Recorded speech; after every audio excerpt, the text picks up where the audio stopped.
Hi, welcome back to Moose Chemistry. This is electron configuration of oxygen lesson. Okay, oxygen is the 8th element on the periodic table, so it has an atomic number of 8. And its mass number, although you would see it as 15.99, we're going to round that off to 16. Okay?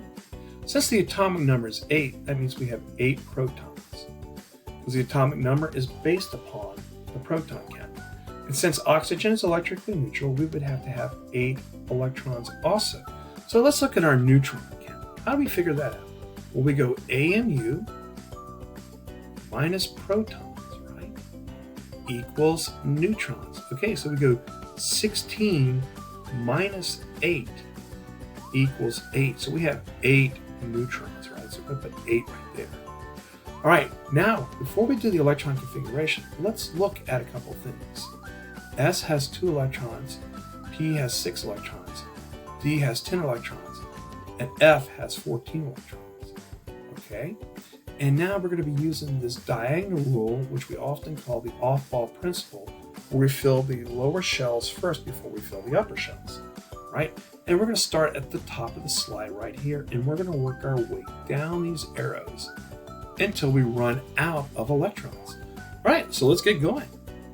So our electron configuration is going to be 1s2. So we still have more electrons left. Come down and we do the 2s. 2s2, see that? And now we're going to stop here at 2p because 2p can hold up to 6 electrons, but we don't have 6 electrons left. We've already used 4 of the 8. So we're going to call this 2p4.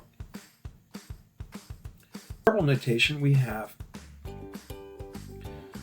using Hund's rule, so we have 2 electrons in that first one, so we go up 1 and then we go down 1. And let's look at our 2s here. Up 1 and then down 1. Then we're going to go 2px, 2py, then 2pz. So we have 4 electrons. Now watch when we do Hund's rule. Remember, Hund's rule says we have to put an up arrow in every suborbit before we start the down arrow. So 1, 2, 3, and our 4th arrow is going to go back to the beginning, 4 right there. So that's our orbital notation. Pretty snarly, huh? I like it. Noble gas notation, okay? Now the nearest noble gas to oxygen is helium.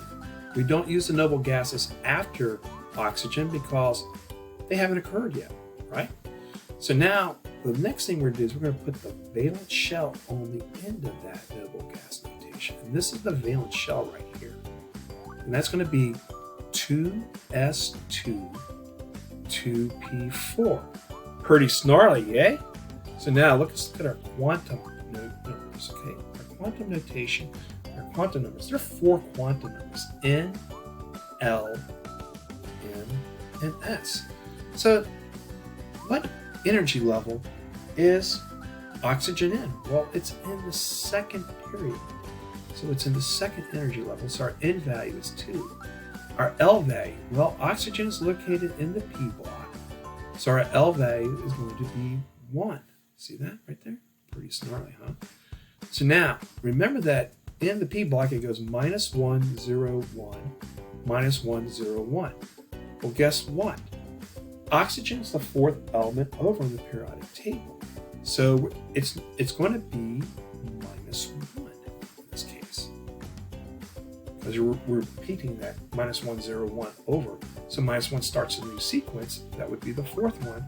So that's -1. Pretty cool, huh? Our last arrow right here for oxygen is going down. So that tells me that the S value is going to be 1/2 negative, right? So we're going to put 1/2 negative in there. And that's it. You guys be snarly. We'll see you back here at Moose Chemistry.